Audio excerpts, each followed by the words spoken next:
Welcome back to another Spirit Island video. In this video, I'm going to be continuing my basic strategy guide, this time looking at the newest spirit to SI Digital, Fractured Days.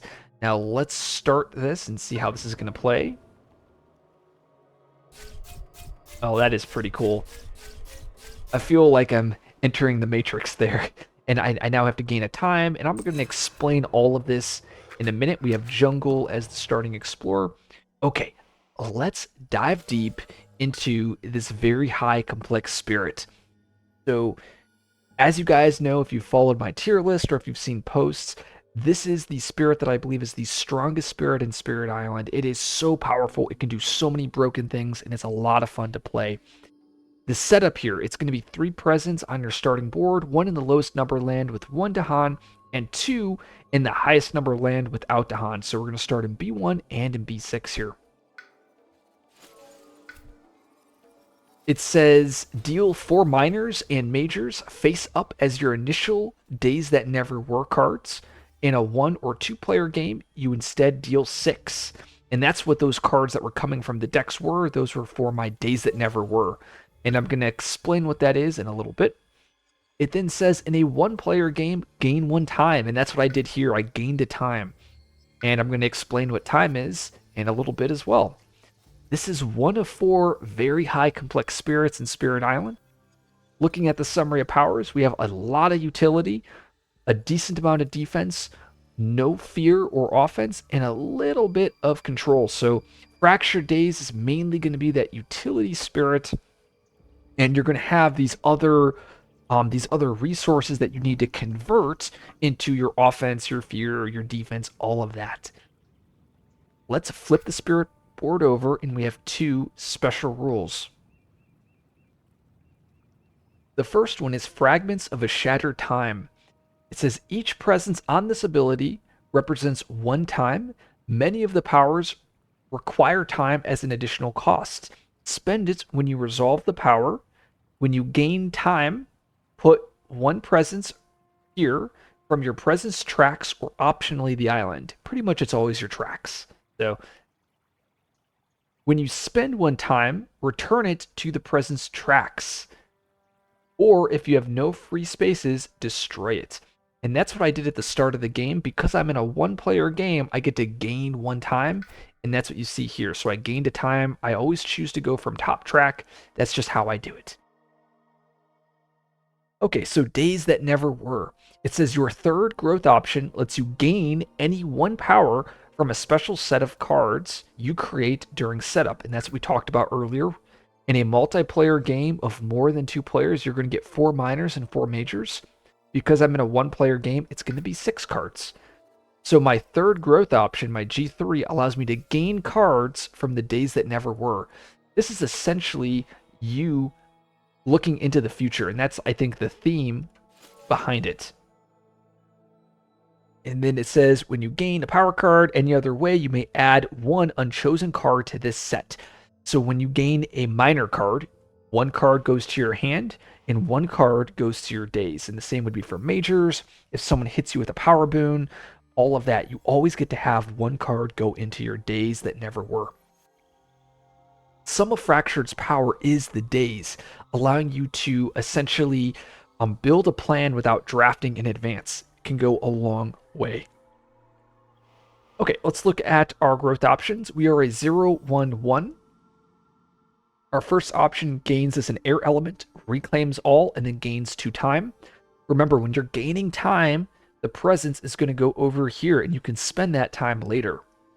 My G2 gives me a moon element. I gain a power card. Remember, when I gain that power card, 1 card will go to my days, another card will go to my hand. I then get to add a presence, and then 2 times I get to either gain a time or get +2 card plays. So if I absolutely want to, I could choose this option to gain 4 card plays. And if I have 3 card plays off my tracks, that means I can have 7 card plays in a single turn. And that is the most amount of card plays in the entire game. That's pretty crazy. Our 3rd growth option gives us a sun element, allows us to move presence. We then gain a power card from the Days That Never Were. And then I may gain either 1 time or 2 energy up to 3 times. This is like our energy button. Important to point out, when I gain a power card from the days that never were, if that card is a major, I have to forget a card from my hand. So keep that in mind. Looking at my tracks here, you end at 3-3, and most of the time you're going to get the 2 energy and you'll end at 3 plays. And this is kind of like your sweet spot of playing this spirit. If you end up getting to 3-3, either you're extremely far ahead or extremely behind. Usually you're not going to be at 3-3 unless that's the case. Now, a lot of Fracture's power is going to be with this left innate, and it's called the Slip the Flow of Time. And it says it's a fast power targeting any spirit. The cost to use is 1 time per previous use this turn. And in parentheses, it has a 0, which means I haven't used this innate this turn.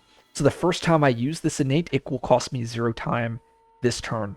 If I use this innate again, it will cost me 1 time, then again 2 time, then 3 time. And I think that's the most you can use it. I think it's a total of 4 uses of this innate, but I'm not sure. It says you may use this any number of times. I just mentioned that. Okay, it has 3 tiers. The first tier, it says target spirit may resolve 1 slow powered now. It's essentially a slow to fast, but for 1 action. Very critical to a lot of combos, being able to make those majors fast, like volcanic eruption, stuff like that. The second tier says target spirit may reclaim 1 power card from their discard or played cards.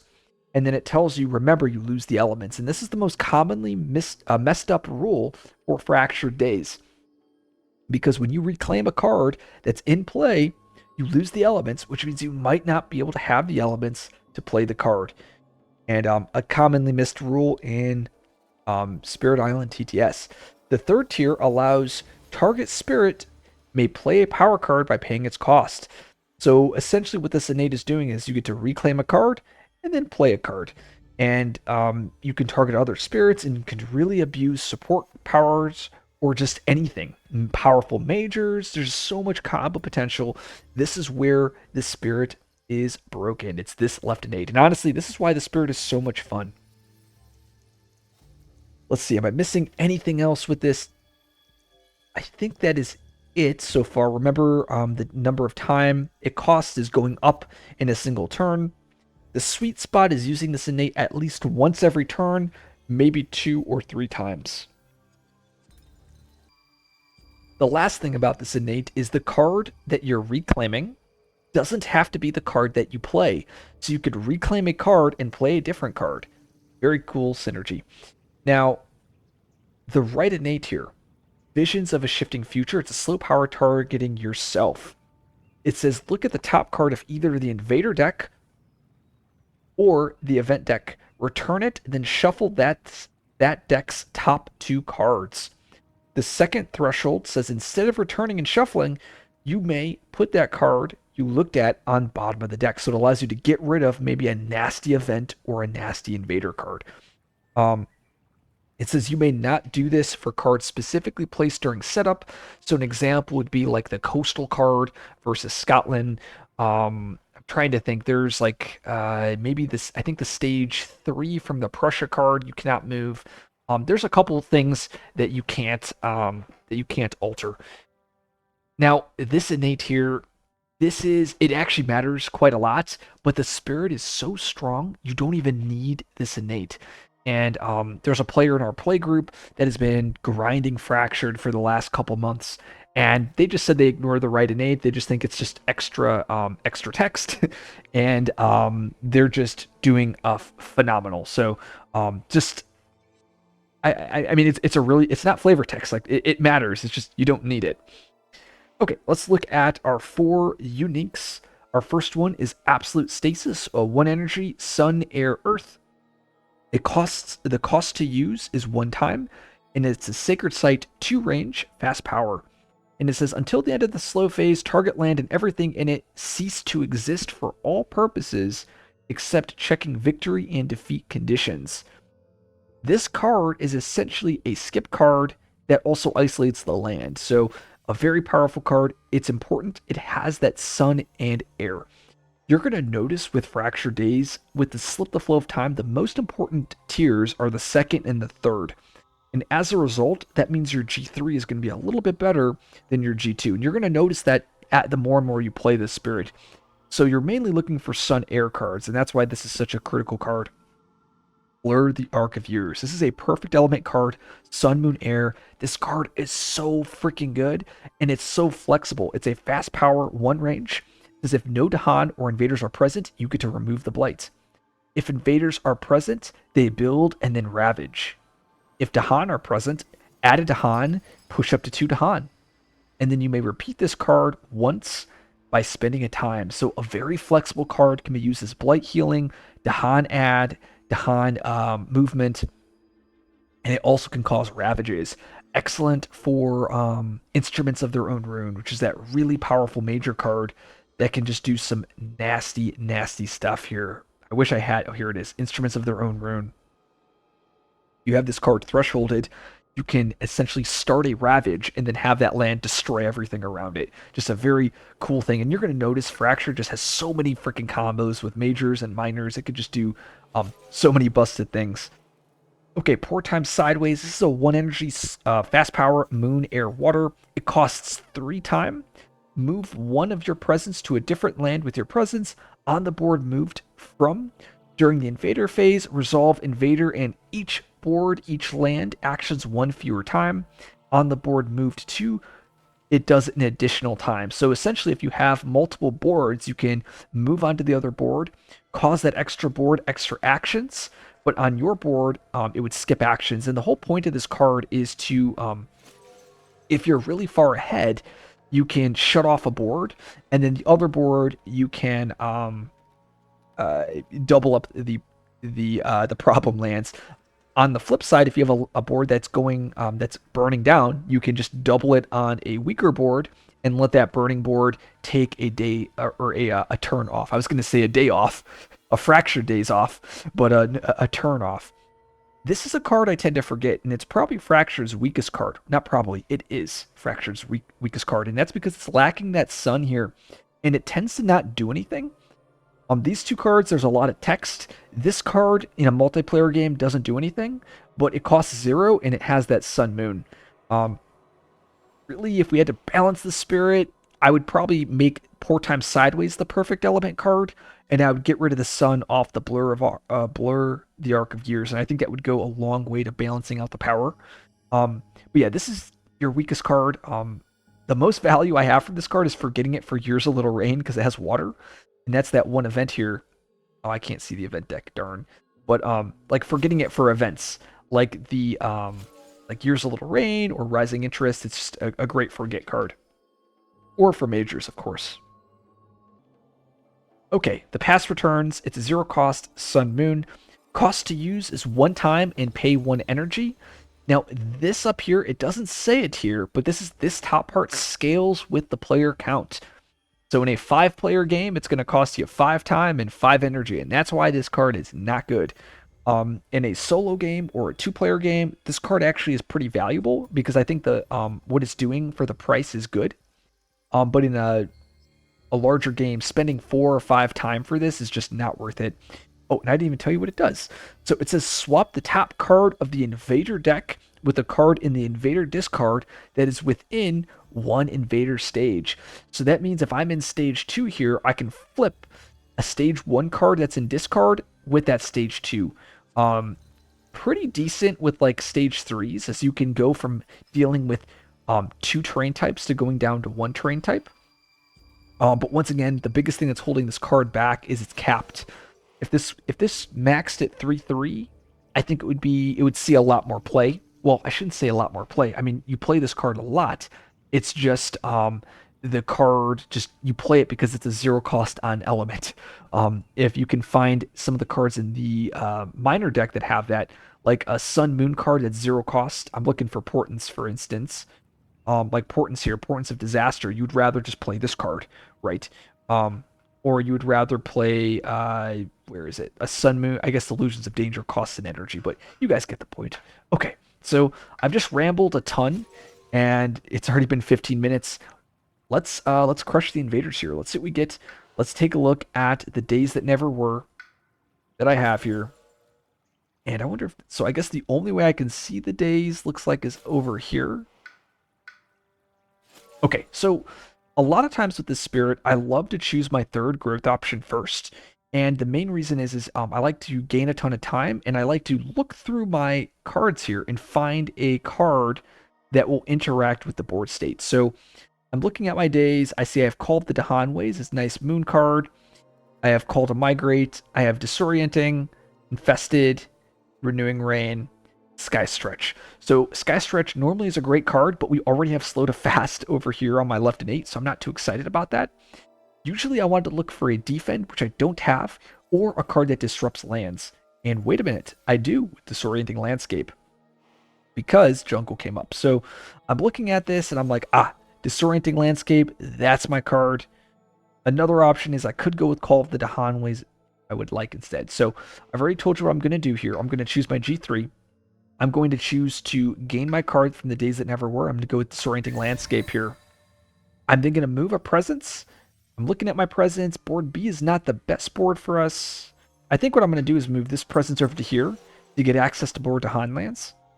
I'm then going to choose to gain a time from top track, gain a time from bottom track, and then I can either choose to gain 2 energy or gain another time. I think what I would like to do here, usually I want to get to 2 plays next turn so that I can have 4 plays. So normally in a multiplayer game, I gain 3 time and I look like this. But because I'm playing solo, I have to redo all of that. Okay, well, I'll quickly do this. Because I'm playing solo, I actually gain an extra time starting, which basically translates to me gaining 2 energy. So now I'm going to play Disorienting Landscape. I have 1 play this turn, and I'm going to disrupt a land. Now, I could either disrupt my B4 or my B8. I'm going to choose my B4, and that is because I can possibly play around Dahan Defend on my B8 here. So Disorienting Landscape, throw that bad boy over to my B2. There we are. Mountain is the follow-up Explorer. Okay, so this is where I'm at here. Now I use G3 turn 1. My G2 is usually on turn 2. So let me double check my days. I didn't even look at my majors. Usually when I'm playing this spirit, I look at all my cards first. Yes, this is great. I mean, Forest is amazing. Oh, we have an amazing skip here. Paralyzing Fright. Ooh, Power Storm. Okay, we have some Power Storm and we have a Defend. Yeah, these are incredible days like usual. Let's first gain a power card. I'm going to get a Miner here. And that's mainly because I want to gain a Defend. And there it is. So I found a Defend. It's perfect element. Call to Guard. So we're going to grab Call to Guard. And I also found Here There Be Monsters. Another card I'm going to pick up. It's that Moon Air. Generates Fear. And it's 0 cost. And this is the card that goes to my days. So now that card got added over here. So if I choose my G3 later in the game, I can pick up that card here. I'm now going to place a presence. I'm going to go presence from bottom track here. And I'm going to go over to here. Create that state. Actually, I'm not going to. Oh, I have to undo. Oh, no, I can press this button. There we go. Figured it out. And I'm going to gain a single time. Gaining a time. And then I'm going to get +2 card plays. So I have 4 card plays here. And this is usually what my turn looks like. I want to be at 2-2 at this point in the game on turn 2. And the reason for that is I'm going to have 4 card plays. So I'm going to activate this slip here. Now, in a multiplayer game, I would just, my turn 1, I would have 2 less energy. Remember, because I'm playing a solo game, I got to start with a free time, which translated to me gaining 2 energy. And hopefully that makes sense. If it doesn't, post in the comments and I'll try to write a text description of it. But basically this turn I want to get to 2-2, and I want to be playing my Blur. I want to be playing my whatever draft I got, plus the past returns and absolute stasis. So remember, I have that moon element. So I'm playing these 3 cards. I have an extra card to be played here. Now, looking at my innates, you're going to notice, whoa, I have all 3 of my left innate and my right innate. And that's why you do this build, is it gives you a ton of slips. I have 1, 2, I can give up to 3 slips this turn because I have 4 time. And I also have, as you can see, I have 3 energy left. Remember, I would have -2, so really I would have 1 energy, so I can play any extra card if I would like. In this, I'm going to play Call to Guard because I want to play that defend. And actually, having that Sun Air is going to go a long way. Honestly, it's just so freaking busted. You guys are going to see why right now. So, and this is why Poor Time Sideways sucks. It's like I don't need to play the card. I don't want to play the card. So Call to Guard here, defend this. Boom, defended. So here's the thing. This is where things are going to get kind of interesting. Now, my slip, I have to reclaim cards. Now, when I reclaim a card, I lose the elements. So normally, if I didn't draw the Sun card here, well, a lot of times you want to reclaim your blur here. If I lose blur, I lose the Sun Moon. Now, because I drafted another Sun card with Call to Guard here, it means that I can play blur. Otherwise, I wouldn't be able to. And hopefully that makes sense. Unfortunately, Call to Guard is just such a good card here. But yeah, so let's see how this is going to interact. I have to kind of plan my turn out. Really, what I want to do is actually reclaim my card and discard Disorienting, because that's going to allow me to disrupt and stop this build over here as well. So I want to be able to stop that. So let's first choose myself.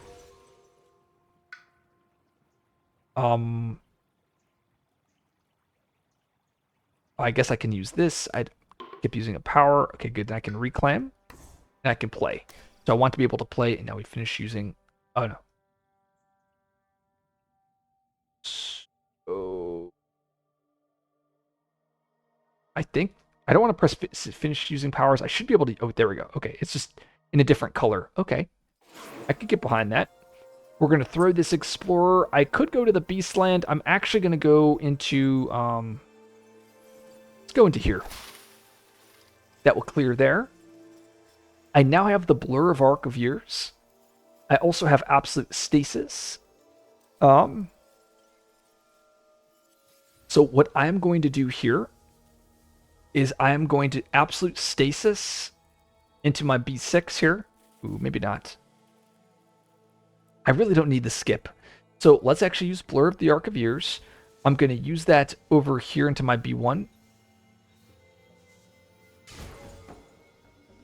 And I'm going to throw... Actually, well not. We will use it here. Throwing 2 to Han. And then I can spend a time to do it again. I'm going to spend my time. Putting a presence back there, and I'm going to throw both Dahan here. So my whole plan of doing this is I'm throwing Dahan here such that next turn I can play Call to Guard there and fully defend it and clean the land up. That's my plan there, my master plan. I have the past returns, doesn't do anything. And my next step here is I could spend a time to essentially reclaim and play a card if I would like. I don't think I want to do that. I think next turn I'm probably just going to reclaim going to 3 plays. I already have the defend here. The question is do I want to stasis my B6? The only advantage to doing that would be to play around Sands coming up, which I don't really care for. So in the next turn, like I said, I'm just going to reclaim. I don't want to spend time here. So I'm just going to... I'm debating. I think this is pretty good here. We have this lined up. We can throw Dahan over to here. We're going to end our Invaders phase here. Eager Explorers, Beast push, and at their gates. There's that clear. There's the build. Oh man, it is Sands. Darn. Really hoping it wasn't. Well, this is where I have that right innate here, and I'm going to use that, and I'm going to look at the event deck. I want that Knowledge, Struggles of Growth. This is a card that I can get behind, so I'm going to leave this on top of the deck. This is a great card. I mean, it's not the best card for us, but it's just a good card in general, and there are much worse cards. So we are going to put that top. So that is going to be our 50-50. I already said I'm going to reclaim here, presence, gain, and now I have 3 plays. So now I've actually set up again where I can do a massive set of disruption. What I meant by that was I can use my left innate and set that up very nicely here. If I do Call to Guard, plus my Blur, plus my Sun Moon. And as you guys can see, I have the second two tiers on my left innate. That first tier really doesn't matter. And this is where Call to Guard is amazing. Like, it's a zero cost card that does this. Normally, I'd have to be playing Absolute Stasis, which is a 1 cost. But Call to Guard is just everything I want here. So the question is here. Do I want to, like, I've set up so that I can have the slips, but do I want the slips? Probably not. So I've set it up, but I'm playing no adversaries, so I don't think I need to. I think I actually just underplay here. I just play Call to Guard and Disorienting. And the reason for this is, okay, if this is the case, if I'm underplaying, let's undo. Oh, okay, well, I guess it went all the way back here. Return and shuffle. Okay, we'll do that. So we do this. If that's the case, I'm just going to go top, bottom. So I gain an extra energy. And I do this. And the whole point is I Call to Guard here. I defend that. And then I have Disorienting Landscape. I could play around beast damage here. I'm debating. I don't think I'm supposed to play around beast damage. I think I do that. There we go. Gradual Corruption. This will cost 1 energy, or I can take the Blights. We'll just pay the energy. Fatalities, and I get to add it to Han. That's all cleaned up. There's the Sands build, and there's the follow-up on the Sands. All right. And this is what I was saying earlier, is like now I have all of my cards set up nicely, so I can have a very powerful turn here. So I can G3 here, gaining a lot of energy, get a power card for my days. Probably want to, because I can Here There Be Monsters, push this stuff out. Yeah, so I think we G3 here, because I want to gain that Here There Be Monsters card. I want to move a presence. We'll move there. And I want to gain a time. Gain a time, gain some energy. Here There Be Monsters. And there we go. And I believe we got everything that we need here. So I want to use Blur the Archiveers here. Push her to Han. Boom, boom. I can spend a time to do it again. Do I need to? Yeah, might as well. We'll go to Han, to Han. We'll use my innate here. Slow power fast, moving that out there. I can reclaim a card, grab and Call to Guard, play Call to Guard here, defend. And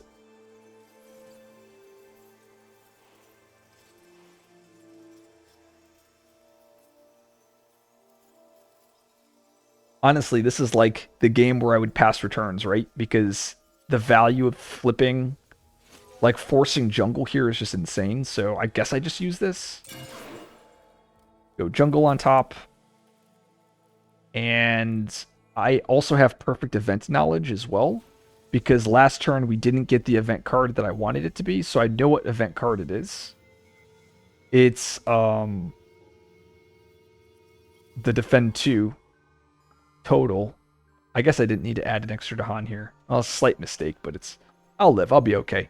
I do have my left innate, right? Like, I haven't even done my left innate at all.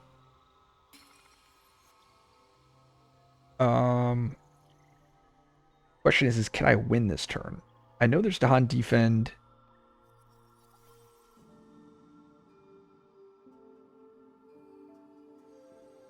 I guess instead of pushing Here to Be Monsters, I could...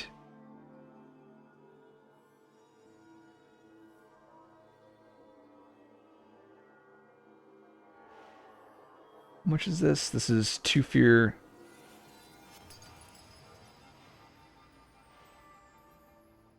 Okay, no, I think I see what I can do here. So I can actually just win at this point here. I can resolve a slow power fast. So here are the monsters here. And we are 2 fear off.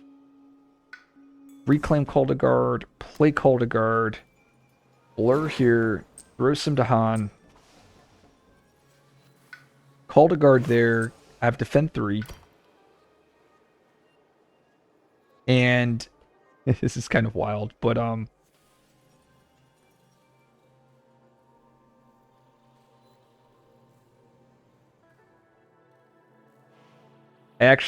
do this instead. I Call to Guard here. 1 damage. I then use another slip, my left innate. I use it slow power, skip that, but I want to reclaim this, play it, and then use another slip. It'll cost me 2 time.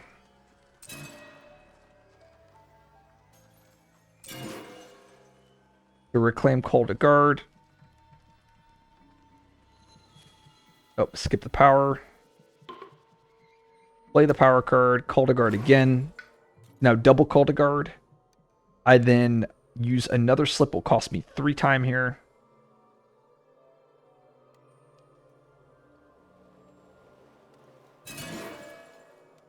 Using 2 fear off this, pushing this town into here. And it will die because it takes the damage.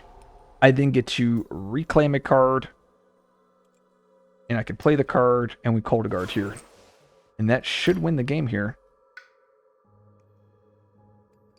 And I actually could use the past returns just to flex, put jungle on top. We know what it card was. Struggles of Growth. And I would just, does not matter. Pick that for 2 energy. Sure, Dahan defend. Strike from the town.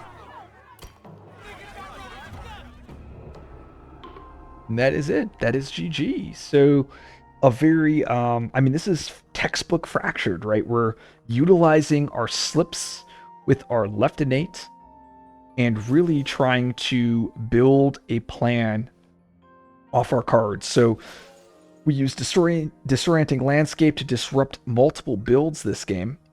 And then after that, we accumulated a lot of time and then spent it all with our left innate to clean the game out. So I'm curious to see if there's how to see the game log. Oh, this is the game log up here.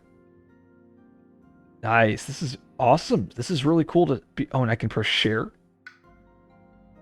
Copied it to the clipboard. Okay, I'll have to see how that works. Well, hopefully this video was fun to people that are looking for an introduction to Fracture Days.